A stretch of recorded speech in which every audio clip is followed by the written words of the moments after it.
ఈ నెల 14వ తేదీన సూర్య భగవానుడు కుంభరాశి నుండి మీనరాశిలోకి ప్రవేశిస్తున్నాడు.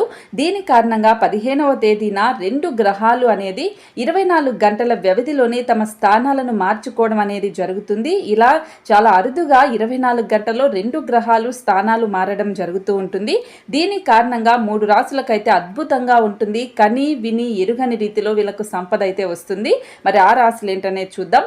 ముందుగా సింహరాశి వాళ్ళకి విదేశీ ప్రయాణాల కోసం ప్రయత్నిస్తున్న వాళ్ళకి విజయం వస్తుంది. సమాజంలో హోదా పెరిగి గౌరవం పొందుతారు. ఉద్యోగస్తులకు వారు ఊహించని రీతిలో విజయం వస్తుంది. వృత్తిలో మార్పు ఉంటుంది. రుణ సమస్యల నుంచి విముక్తి కలుగుతుంది. దాంపత్య జీవితంలో చిన్న చిన్న మనస్పర్ధలన్నీ తొలగిపోయి భార్యాభర్తలిద్దరూ సంతోషంగా జీవిస్తారు. వ్యాపారం బాగా అభివృద్ధి చెందుతుంది. అలాగే తులారాశి వాళ్ళకు కూడా ప్రేమలో ఉన్నవారి జీవితంలో అనేకమైన మార్పులు వస్తాయి. ఎన్నో మలుపులు అనేది తిరుగుతాయి.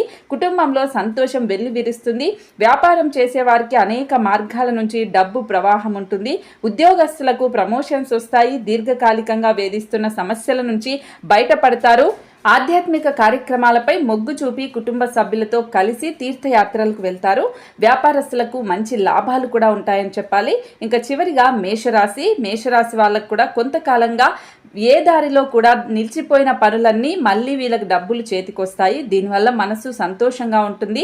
అంతేకాకుండా మానసిక ఒత్తిడి నుంచి ఉపశమనం వస్తుంది. ఏ పని తలపెట్టినా ఆటంకం లేకుండా పూర్తవ్వడంతో పాటు మంచి ఆరోగ్యం అనేది సొంతం అవుతుంది. వ్యక్తిగత జీవితంతో పాటు కెరియర్ పరంగా ఉన్న జీవితంలో కూడా మార్పులు జరుగుతాయి. జీవితంలో ఎదురవుతున్న అన్ని సమస్యలకు ఈ సమయంలో పరిష్కారం అనేది వస్తుంది. జీవితం సానుకూలంగా సాగుతూ ఉండటంతో పాటు ఆధ్యాత్మిక కార్యక్రమాల పట్ల మొగ్గు చూపుతారు. ఇప్పుడు నేను చెప్పిన ఈ 3 రాశులకు అయితే చాలా అద్భుతంగా ఉంటుంది. మరి మీ రాశి ఈ 3 రాశుల్లో ఉందా? మీ రాశి ఏంటనేది కూడా తప్పకుండా కామెంట్ చేయండి.